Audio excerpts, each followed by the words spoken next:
体こそ最強だ。行くか。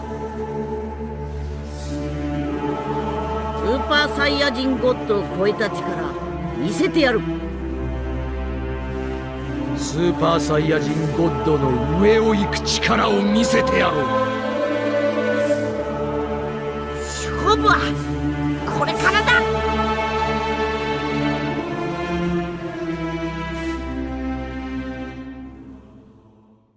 Et salut les samouraïs, j'espère que vous allez bien. On se retrouve, une fois n'est pas coutume, pour une petite vidéo review sur les chapitres de Dragon Ball Super. Alors je n'avais pas fait de review du chapitre 55 parce que je n'avais pas grand chose à en dire, il se passait pas énormément de choses intéressantes sur le chapitre, à part en fin de chapitre, donc on reviendra sur certains éléments qui m'ont un petit peu frustré dans cette fin de chapitre 55, mais là aujourd'hui on va surtout, pendant une grande partie de la vidéo, se concentrer sur le chapitre 56, mais surtout sur ce qu'il ne fonctionne plus à partir de ce chapitre 56, on a l'impression que le scénario est en train de s'enliser un petit peu, et c'est bien dommage parce que Stark Moro, mine de rien, moi le premier je faisais partie des plus hypés, je trouve qu'il débutait vraiment bien, et malgré le fait qu'il y avait quelques petites erreurs ici et là, je trouve que il y en a de plus en plus qui font leur apparition et qui finalement, moi personnellement, me sortent un petit peu du scénario, puisque toutes ces petites erreurs finalement décrédibilisent l'univers, et donc on y croit un peu moins, et du coup la magie fonctionne moins, je trouve. Mais bon, dans un premier temps, je trouve que c'est pas bon de commencer une vidéo avec du négatif, donc je vais vous parler un petit peu de ce qui m'a plu dans le chapitre. Ensuite, ce sera le moment de grincer un peu les dents, on va parler un petit peu de ce qui, pour moi, ne fonctionne plus dans Dragon Ball Super, ou est-ce que ça a déjà fonctionné, je ne sais pas, et ensuite on reviendra sur une petite touche positive, histoire de finir la vidéo dans la bonne humeur. Alors, bon, rapide résumé, parce que peut-être ça fait un petit moment que vous l'avez lu ce chapitre.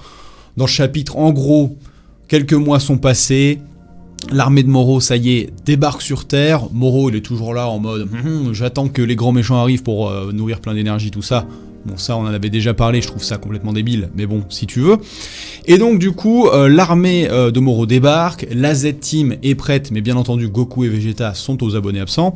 Et donc du coup, on a déjà une première surprise plutôt agréable, c'est vraiment le retour de la Z-Team originelle au complète cette fois-ci, puisque les grands absents du tournoi de l'univers, qui sont Yamcha et Chaozu, grand absent un peu, ça fait bizarre de dire ça, mais bon voilà, le petit retour de Chaozu et Tenchinan, le fameux duo, le retour de Yamcha, donc voilà, avec sa tenue de combat en mode BG, bon c'est trop sympa de le revoir, et donc Piccolo et Gohan côte à côte, avec Gohan qui a bien sûr encore une fois le G de Piccolo, Best ID, malheureusement qui a été très mauvais, personnage qui a été très peu utilisé, très mal utilisé dans le tournoi du pouvoir en manga.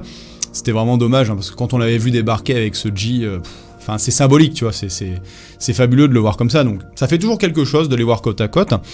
Alors ensuite, bon, on a la Z-Team qui est un peu obligée de se séparer parce que, Moro il vient pour envahir la planète, donc bien sûr il ne se pose pas à un seul endroit et il va aux quatre coins de la planète. Alors ça c'était plutôt sympa d'essayer de nous mettre différentes ambiances, tu vois, au cours du chapitre. Voilà, on voit qu'ils essayent de faire un petit effort au niveau des décors, on essaye de montrer plusieurs endroits sur la planète qui font écho, qui font un peu écho en plus à ce qu'on avait pu voir dans Dragon Ball. Mais alors là je parle vraiment de Dragon Ball au tout début pendant la quête des boules de cristal. Donc voilà, il y a des petits échos comme ça avec le village dans les montagnes, avec le côté un petit peu désert, machin. Donc ça c'est plutôt cool, le côté un peu tropical. Voilà, bon, la Z-Team donc du coup s'éparpille. Ensuite, autre point positif que j'ai trouvé plutôt assez agréable, donc après cette phase avec la Z-Team un peu au complet, c'était en fait la combinaison Gohan-Piccolo, en fait. Le fait qu'il y ait un vrai combat en duo avec des nouvelles techniques, parce que pour moi l'un des gros défauts de Dragon Ball Super, c'est vraiment d'avoir tout misé sur une quête perpétuelle de juste monter en puissance et de nouvelles transformations, alors que Dragon Ball, la base c'est pas les transformations, c'est vraiment les techniques, l'aspect technique. Alors bon, les détracteurs de Dragon Ball vont dire non, Dragon Ball c'est juste de la puissance, ils se balancent des lasers et puis c'est tout. Mais bon, les vrais connaisseurs savent que Dragon Ball c'est quand même toute l'âme de Dragon Ball a toujours beaucoup reposé sur justement l'arrivée de nouvelles techniques, et ça tu peux le regarder dans chaque arc de Dragon Ball, même si à partir de l'arc Cyborg, un petit peu moins, mais il y a toujours eu des nouvelles techniques, tout le temps. Chaque personnage avait les nouveaux personnages, donc des nouvelles techniques. C'était toujours un éventail. Alors même si, après, c'était beaucoup des déferlantes d'énergie, voilà. Les personnages pouvaient se démarquer comme ça, et ça, c'était plutôt cool. On y reviendra un peu plus tard d'ailleurs là-dessus. Mais bref, donc du coup j'ai beaucoup apprécié le duo Gohan-Piccolo et surtout ces nouvelles un petit peu techniques. Notamment j'ai adoré l'espèce de bouclier protecteur de Gohan quand il stoppe le Macaco Zappo de 73, et du coup en plus il y a des trucs assez intéressants qui sont implicitement expliqués, c'est-à-dire que en fait Piccolo et Gohan se font un peu choper de manière bête par 73, donc ils se font copier leur technique, et en fait limite tu peux comprendre par leur manière de réagir derrière qu'ils avaient totalement anticipé que c'était compliqué peut-être d'esquiver de se faire copier, et donc en fait tu comprends qu'ils ont fait en sorte limite que ça soit le cas pour contrer 73, que 73 peut utiliser qu'un profil à la fois. Et en fait, vu qu'ils se battent en même temps et utilisent leur technique en même temps et combiner, il peut pas faire face à ça. Et ils arrivent à le battre comme ça. Et ça, je trouvais que c'était une idée particulièrement intéressante. Et en plus, d'autant que les techniques qu'utilise Gohan, les nouvelles de techniques avec son bouclier et tout, c'est tellement dans l'esprit de Gohan. Gohan, c'est pas un combattant à la base, c'est vraiment un protecteur. Il ne se bat que quand il y est forcé. Et donc, l'idée qu'il utilise des boucliers d'énergie et tout comme ça, je trouvais ça génial. Ça, c'est vraiment une bonne idée. C'est con, mais c'est vraiment une bonne idée. Avec ensuite, la fusion du Mazenko et Macaco Zappo ensemble. Bon, voilà, c'est un peu le Kamehameha, mais pas père-fils, mais maître-élève. Donc je trouve ça vraiment très cool. Ça, c'était des idées plutôt sympas. Bon, le découpage, par contre, des combats est toujours assez plat, on le ressent, ça manque d'intensité, malheureusement. Mais bon, ça, c'était vraiment les gros points positifs du chapitre. J'aime toujours bien le traitement de Vegeta, j'espère qu'il sera pas foiré. Moi, je veux Vegeta en héros de cet arc, ça serait magnifique. Mais voilà, le traitement de Vegeta est assez intéressant, on y reviendra aussi. Maintenant, on va attaquer les points qui fâchent. Parce qu'il y a des trucs pour moi, par contre, que c'est pas possible. Il y a des trucs, c'est plus possible. D'abord, le premier, bien entendu, la justification de l'absence de Goten et Trunks. Elle est épouvantable. Alors, on nous justifie ça en une phrase, en fait, au moment de l'arrivée de C17 et C18, qui, en soi, ont leur place, étant donné qu'ils n'ont pas de ki et peuvent être un total contre à la technique de Moro, on le voit face à 73. Donc ça, c'est plutôt assez intéressant. Mais par contre, la justification de l'absence de Goten et Trunks, juste en mode, en gros, ils sont pas là parce que ils ont pris le relais de C17 sur l'île pour protéger les animaux. Je veux dire, mais ça, tu peux le confier, en fait, tu peux le confier à Yamcha, tu peux le confier à Tenshinhan, tu peux le confier à n'importe quel membre de la Z-Team. Si t'as peur, tu confies à Krillin, tu vois.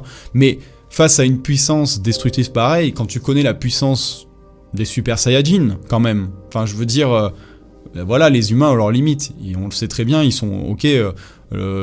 Krillin, Tenshinhan, Yamcha, c'est les humanoïdes les plus forts de la Terre, mais ils sont largement à la ramasse par rapport à un Super Saiyajin.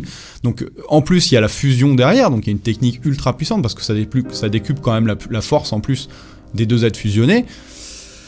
Enfin, juste justifier le fait qu'ils sont en train de faire le gardien d'une île. Tu sais, des espèces animales, là, avec Moro qui débarque, en fait, c'est toute la Terre qui est en danger. Hein. Donc c'est pas juste ta petite île. Donc déjà, ça passe pas. D'autant qu'en plus, à la limite, je me dis, tu vois, il aurait pu, limite, faire passer ça avec une autre justification qui passait crème. C'est-à-dire, au lieu de dire, ils sont partis protéger l'île de C17, tu disais tout simplement que Goten et Trunks, ils protégeaient Bra et Pan. Tu vois, donc la nièce et la petite sœur.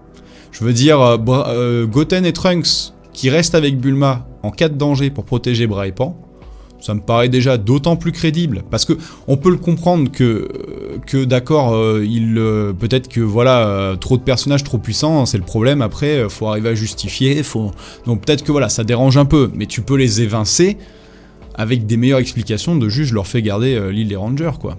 Je veux dire... Enfin, surtout que Goten et Trunks, ça reste des Saiyans et tu sens bien dans l'arc bout qu'ils ont envie de se battre contre les plus forts. Tu vois, quand ils font le tournoi enfant, ils veulent aller participer au tournoi adulte. Donc, même si en soi ça peut les amuser de protéger une île, eux, ce qu'ils veulent aller faire, c'est se battre contre des gros méchants. Alors, j'ose espérer que peut-être, mais j'y crois pas, hein, on les voit plus tard, une petite surprise, mais en fait j'ai un gros soupçon depuis un long moment, c'est que actuellement Goten et Trunks, en fait, ils sont censés avoir 11 et 12 ans. parce que oui, hein, il y a des années qui sont passées depuis le début de Dragon Ball Super, et même déjà entre la fin de l'arc-bout et du début de Dragon Ball Super, pour rappel, il y a quand même une année qui passe.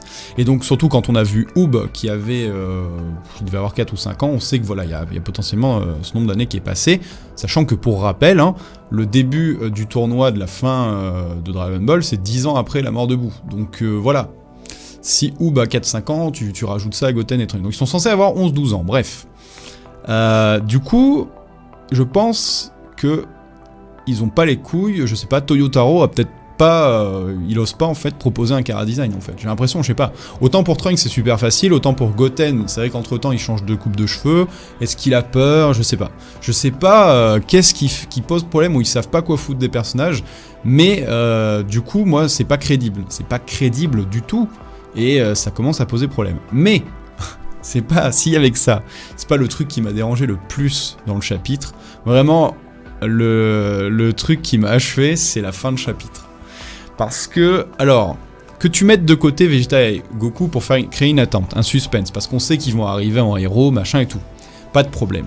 Mais, autant pour Vegeta, c'est pas trop mal géré. Je trouve, alors Vegeta c'est rigolo parce que Vegeta, je sais pas vous, mais j'ai l'impression de voir Naruto quand il s'entraînait, tu sais, à la technique de Sainin, qui suivait l'entraînement qu'avait suivi bien avant Jiraiya pour maîtriser la technique des Saiyans chez les grenouilles. J'ai trop l'impression de voir ça, c'est vraiment ça quoi.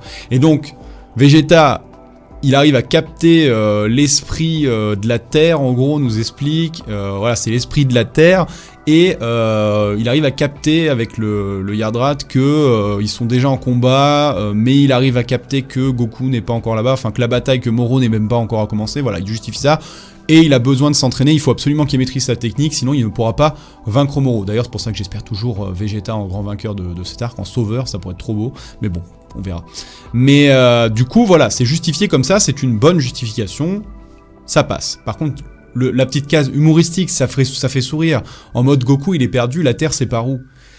Mais non, juste non, quoi. Juste non, tu peux pas faire ça quand déjà, bon, Goku, il a le déplacement instantané, alors certes, s'il ne détecte pas, ou qu'il ne connaît pas l'endroit où il veut aller, théoriquement, il peut pas y aller. Donc, admettons qu'il soit très loin dans l'univers, mais quand même, pour rappel, dans l'arc Boo, Goku, il arrive à détecter le ki de Gohan au Kaioshinkai, un monde qui normalement est inaccessible aux mortels. Il choque tout le monde en se déplaçant là-bas, en sentant une infime partie de la puissance de Gohan.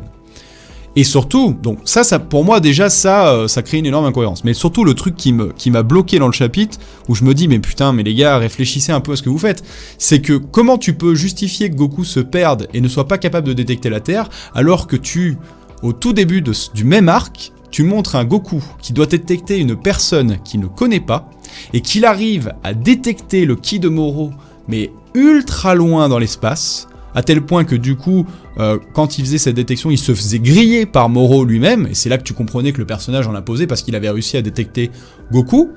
Et là, t'es en train de me dire que Goku, en se concentrant, il n'est pas capable de retrouver Moro, il n'est pas capable de retrouver la Z-Team qui est en train de se battre, donc de potentiellement utiliser son énergie. Mais non, ça marche pas. Ça marche pas. Alors, il y en a pour beaucoup qui vont certainement se dire, mais oh, tu fais chier mec, on s'en fout, c'est des détails. Mais bon, après, chacun sa manière de consommer une œuvre. Pour moi, un univers, pour que ça fonctionne, se doit d'être crédible. Et parce que à chaque fois que tu commets des erreurs comme ça, que tu crées des incohérences, bah, ça détruit la crédibilité de ton univers, et en tant que spectateur, bah, moi ça me sort du récit. Et donc comment tu veux que déjà que Dragon Ball Super souffre beaucoup, on en parle très souvent, mais je sais pas, parce que j'ai déjà fait des vidéos d'une demi-heure sur ce sujet, mais voilà, Dragon Ball Super souffre d'un manque de tension, on a du mal à y croire, il y a tellement d'éléments qui permettent de désamorcer une situation entre les Dragon Ball, les Super Dragon Ball, Whis, les dieux, machin et tout, que du coup, déjà, on a du mal à avoir cette forme de tension qu'on avait à l'époque dans Dragon Ball. Voilà, c'est con, mais pour qu'on y croie, pour qu'il y ait une tension dans un combat et tout, faut qu'un minimum, il y a un enjeu, tu vois, que tu sentes que le personnage risque quelque chose. Déjà, on a beaucoup de mal à ressentir ça. Mais alors, si en plus, derrière, chacun de tes choix, en fait, tu les vois venir gros comme une maison, et en plus décrédibilise toute l'œuvre en général... Enfin voilà, moi ça me dérange pas mal quand même.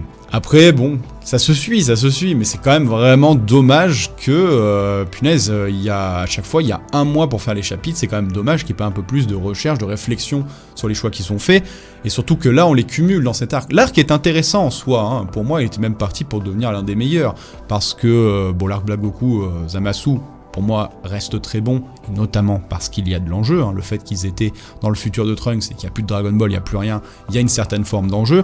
Ici, Moro représente quand même une potentielle menace, mais c'est vrai que, putain, le chapitre, l'arc enchaîne les bouts. Déjà, le coup du téléphone portable pour Tenshinhan au début, ça m'a scié, quoi. C'était... Enfin voilà, j'en ai pas parlé, mais ça faisait sourire, mais tu te dis quand même, putain, les gars ils sont capables de détecter le ki, vraiment, Piccolo il fait de la télépathie, enfin voilà, tu cumules les trucs qui font que, bon, ça commence à faire beaucoup.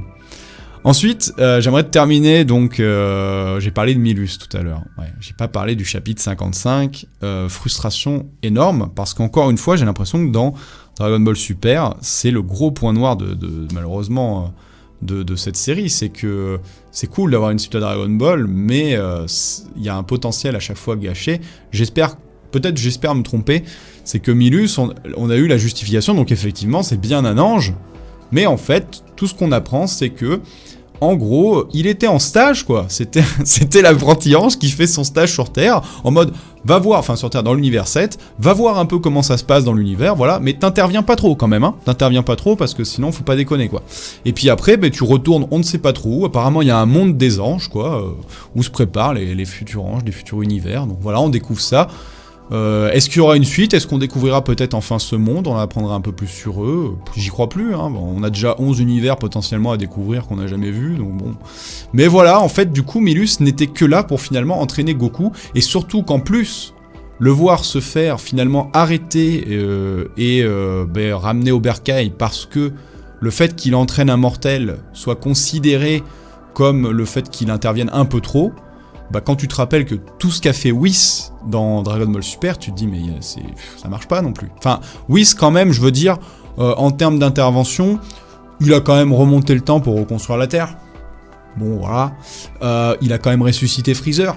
Je veux dire, niveau intervention dans la vie des mortels, ça se pose là, quoi. Mais bon, après, hein, écoutez, Milus il faisait son stage, sa période d'essai est terminée... Voilà, son contrat est fini, quoi. Non, mais ouais, dommage. Est-ce qu'on aura vraiment une intrigue avec les dieux, les anges? Plus ça va, moins j'y crois. Ce qui me fait encore garder un peu d'espoir dans les chapitres, et j'espère qu'on va s'en prendre plein les yeux, c'est le traitement de Vegeta. J'espère qu'on aura des beaux affrontements, tout ça. Et puis peut-être plus tard, un animé sur cet arc. Un animé un peu saisonnier qui soit bien travaillé, qui nous en mette plein la gueule. Puisque bon, après, ce qu'on demande à Dragon Ball, c'est surtout un peu de grand spectacle, quoi. Hein, on sait que là... Bon, il y en a qui diront que Dragon Ball n'a jamais brillé par son scénario. Je trouve que c'est faux. Le scénario de Dragon Ball de base est assez intéressant, il se tient bien, il y a des règles qui sont bien construites et qui sont plutôt bien respectées, même s'il y a eu 2-3 petites boulettes. Dragon Ball Super, lui, par contre, effectivement, il a du mal à briller par son scénario. Donc bon, on lui demande de faire à la limite comme Dragon Ball Super Broly. Hein. On n'a pas un scénario de fou. Mais par contre, c'est du grand spectacle, on prend plein les gueules, on passe un moment. À la limite, j'ai l'impression que Dragon Ball Super, autant qu'il s'assume jusqu'au bout et qu'il se dirige vers ça, parce que, mon dieu, ou alors ils savent pas quoi raconter, je sais pas. Après, bon, écoutez, tout est encore possible, sait-on jamais, hein, il pourrait se passer des choses incroyables, peut-être un gros rebondissement, admettons que Moro gagne le combat, qu'il tue Dende, qu'il détruise aussi, qu'il tue Eska, le petit Namek survivant, donc que toutes les Dragon Ball soient supprimées. Donc le seul moyen pour les survivants à cet affrontement de renverser la balance, ce serait de partir enfin à la quête des Super Dragon Ball, parce que moi, personnellement, la quête des Super Dragon Ball, j'aimerais bien la voir quand même, parce que ça, c'était une belle douille. Donc, quête des Super Dragon Ball, et enfin, tu envoies les héros aux quatre coins de l'univers, obligés de demander de l'aide, eh bien, aux différents univers qu'ils ont rencontrés précédemment, tu vois, univers 6, tout ça, qu'ils soient obligés, parce que Moro est une menace pour tous les univers, ça serait super intéressant. Parce que, en vrai, moi, c'est un de mes espoirs là-dessus. J'ose espérer finalement que l'arc va pas juste se terminer sur Terre en mode, voilà, Moro, il a commis l'erreur de les sous-estimer, ils se sont entraînés et ils arrivent à le battre. En fait, moi, j'aimerais bien finalement que, limite, Moro leur mette une branlée, quoi. qu'il arrive à détruire la Terre, qu'il siphonne l'univers 7 et que ça parte en couille. Que tu vois, une fois qu'il est terminé avec l'univers 7, bah, ça devienne une vraie menace pour tous les univers, tu vois. Ça serait super intéressant. Mais bon, je rêve. Mais voilà, que ce soit un vrai Thanos, finalement. On le compare beaucoup voilà, au délire Avenger Thanos, mais en vrai, c'est ça qu'il faut. Une vraie tension, tu vois. Après, bon, sinon, s'ils mettent Vegeta en héros et que c'est bien justifié, bon, on s'en contentera.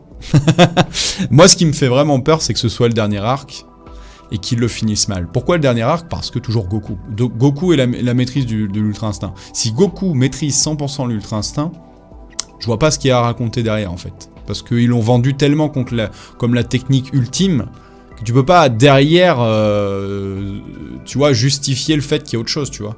Ils te l'ont vendu vraiment comme c'est la maîtrise parfaite, tu vois. Donc derrière, va justifier après des histoires, c'est compliqué, quoi. Après ça, je pense, ça ferait vraiment, ça tournerait vraiment en rond parce que c'est pour encore faire après des espèces d'éventails encore de techniques liées à l'Ultra Instinct, genre Super Ultra Instinct, machin et tout. Enfin, ça n'aura plus aucun sens. Enfin bref, voilà. Sinon, bah, dites-moi ce que vous en avez pensé, vous, de ce chapitre, de ce que vous pensez actuellement, de la direction de Dragon Ball Super. Bien sûr, toujours dans la bonne humeur et le respect, pas besoin de... Même si vous détestez Dragon Ball Super, pas besoin, voilà, de... Ou même si, voilà, il y a des gens qui vont vous dire qu'ils vous adorent et qu'ils adorent la direction que ça prend et tout ce qui s'y passe, pas besoin de cracher sur ces gens-là. Chacun est libre d'apprécier l'œuvre comme il le veut. Moi, encore une fois, je ne dis pas non plus que c'est mauvais. Je dis que c'est dommage. Je dis que justement, ça a tout le potentiel d'être très bon, mais c'est juste... pour moi, c'est juste moyen passable. C'est bien parce que c'est Dragon Ball. Mais ça serait pas Dragon Ball, je sais même pas si je lirais, en fait. En toute franchise. Parce que... pour moi, il y a trop d'erreurs qui font que l'univers se casse la gueule, en fait. Donc j'ai du mal à croire à ce que je lis, en fait. Voilà. C'est ce qui est dommage. C'est ce qui est dommage. Bref, en espérant qu'on se retrouve le mois prochain pour une prochaine review, si vous le voulez bien, et qu'on soit tous hypés comme il se doit, qu'on prenne une grosse clacasse, parce qu'ils sont capables. Ils sont capables de nous faire vibrer, ils sont capables de faire des choses. Donc voilà. Espérons que l'entraînement de Vegeta au pays des grenouilles vaille le coup, hein, et qu'il se ramène en mode Sennin. Ah, je vois trop l'Artworks de Vegeta avec les yeux rouges là. avec la cape de Naruto. Ça pourrait être drôle. Mais en tout cas, Vegeta qui se ramène comme ça, bon, avec les Yardra qui utilisent le déplacement instantané pour lui, en plein milieu du champ de bataille, ça je le vois venir gros comme une maison. Et s'il se foire pas sur le dessin, il y a matière à ce que ce soit épique, tu vois. Vegeta qui arrive et que tout le monde est KO là. Ah, il y a matière à ce que ce soit stylé. Ce qui sera encore plus stylé, mais là bon, c'est de la branlette. C'est que Vegeta arrive après que Goku soit fait défoncer. Alors là, mon gars, là c'est bon. Là, t'as gagné, là. Non, parce que j'adore Goku. Hein. Mais bon, Goku le héros, il a toujours été. Et puis dans Dragon Ball Super, je suis désolé, mais le Goku de Dragon Ball Super, j'ai l'impression que c'est pas le même Goku qu'avant, tu vois. C'est comme t'as joueur du grenier gros et joueur du grenier maintenant, t'as l'impression qu'ils ont changé, tu vois. Je déconne, mais... enfin, tu m'as compris, quoi. Voilà, on a l'impression qu'il s'est passé quelque chose. Donc, Vegeta en héros, c'est pas déconnant. C'est pas déconnant. Allez, des bisous. Je vous dis à la prochaine pour une prochaine review. Prenez soin de vous. Tchuss.